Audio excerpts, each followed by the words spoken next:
We have covered the Snow White debacle almost from its inception, going all the way back to the year 2022, but the movie is out now, and in its second weekend of release, I believe its final humiliation is upon us. The nail is in the proverbial coffin as it loses out the top spot at the box office in week 2 to A Working Man starring Jason Statham. Good. Isn't that crazy? Dude, that's crazy. Didn't he just have his Bees movie come out? That was last year.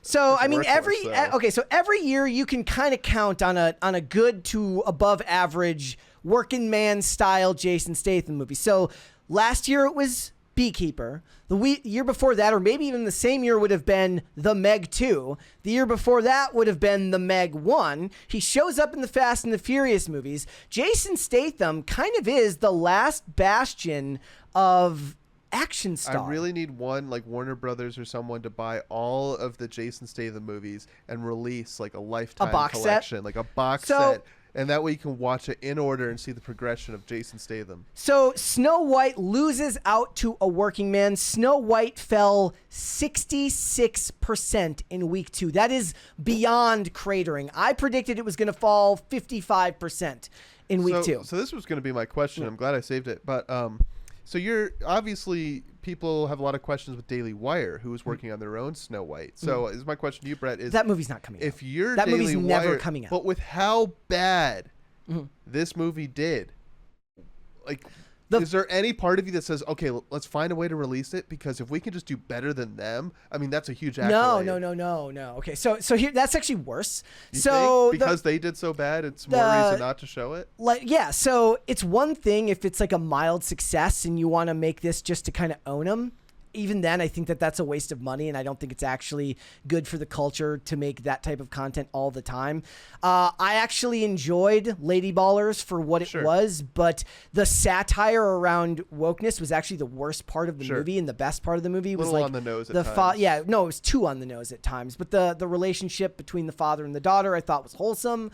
But making content just to own the other side, it works better with Matt Walsh's documentaries than it does. Because here's the thing. They can match quality on a documentary.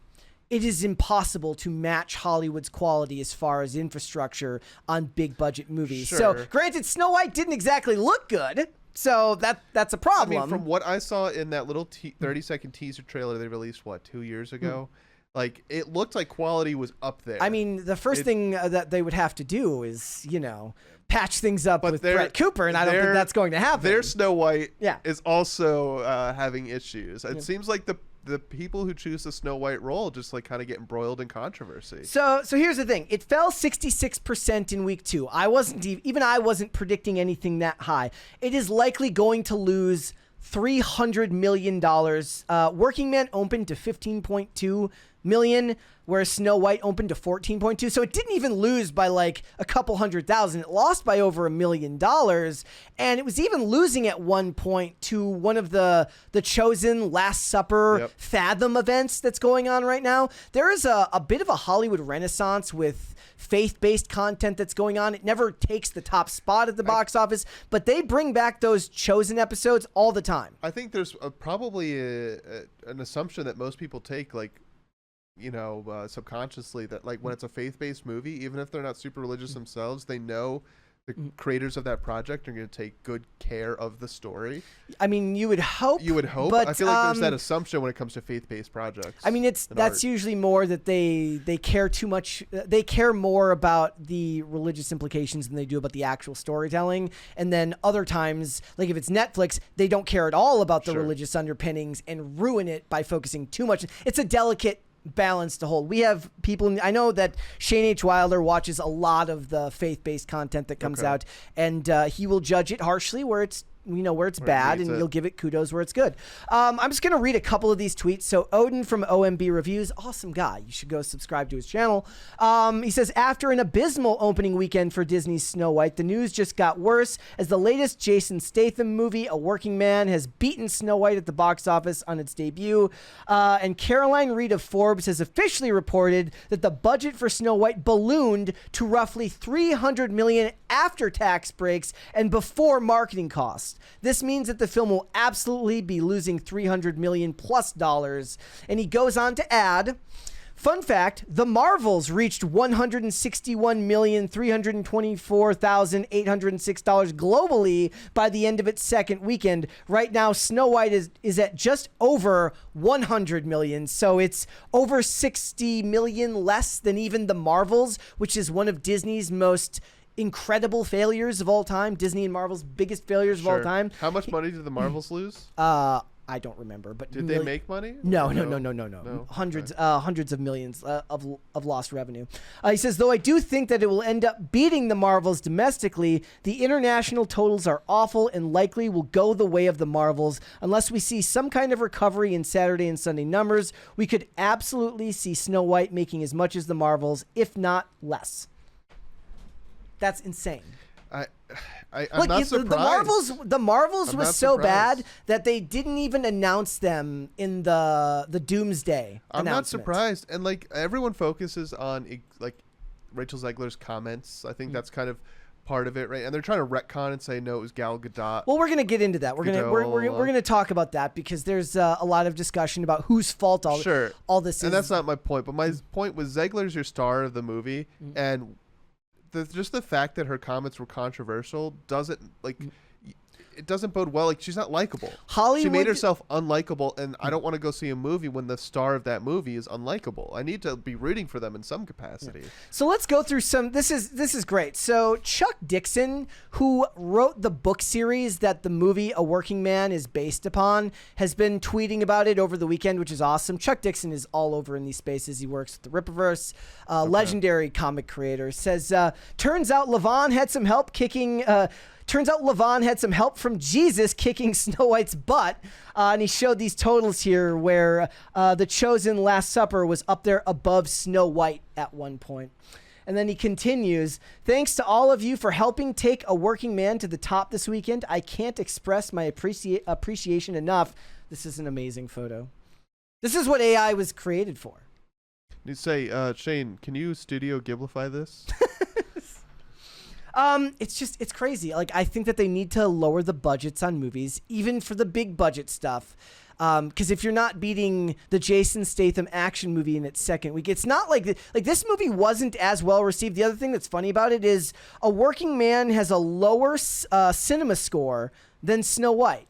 So A Working Man got a B cinema score. Snow White got a B plus cinema score. But of course, I didn't look at what the IMDb rating is for A Working Man, but it's not as low as the 1.5 cinema score of Snow White, which I might have gone up since then. I just hope, I mean, people are going to say this is what happens when you ruin an original story, a timeless classic. Yeah. But I just hope that actually, I don't know what way I lean here, but I have a feeling they're going to take this to be like, oh, guys, they don't want us to do live action remakes anymore. Which is not the message I want them taking away, but if that's the result, I'm actually okay with that. I want live action Bambi, except we're already getting it. It's the it's the Bambi horror movie that's coming out. It's your hunting channel. So he also has this one, which I laughed really hard at: basking in the glow of victory until Minecraft crushes us. Dude, which does look to be the case. So Minecraft right now, if I remember correctly, is looking to open to about $58 million next weekend. Seems low. It's low, but it's gonna trounce everything else. But they already lifted the social media embargo on this movie, which bodes fairly well for it. It would be better if they released the entire embargo and people were just allowed to put their reviews out, but that might have been done since then. So here are some of the reactions to the Minecraft movie. Now, there was positive ones, there were negative ones, but I'm just gonna read a couple. The Minecraft movie is some of the hardest I've laughed in a theater in a while. It refuses to take itself seriously, which allows for a lot of hilarious moments, fun in ways I wasn't expecting. Remember, you have to take all social media reactions with a grain of salt. Yeah. If they were given early access to a movie, that oftentimes means that they feel at least a little bit of an implication to give it a positive review in some fashion, or at the very least, if not a positive response, they have to soften the blow of their negative response. This person says Minecraft is an awful Lot of fun. Director Jared Hess's signature awkward random humor has me audibly cackling at several times. The VFX are impressive, even if the humans stick out. Its biggest faults are in its story and undeveloped leads. Still, though, pretty entertaining. Social media, this is another person. Social media embargo is up now. A Minecraft movie is easily the worst movie I've seen in years. Not one iota of it is entertaining aside from Jennifer Coolidge, whose back must be breaking from having to hold this mess.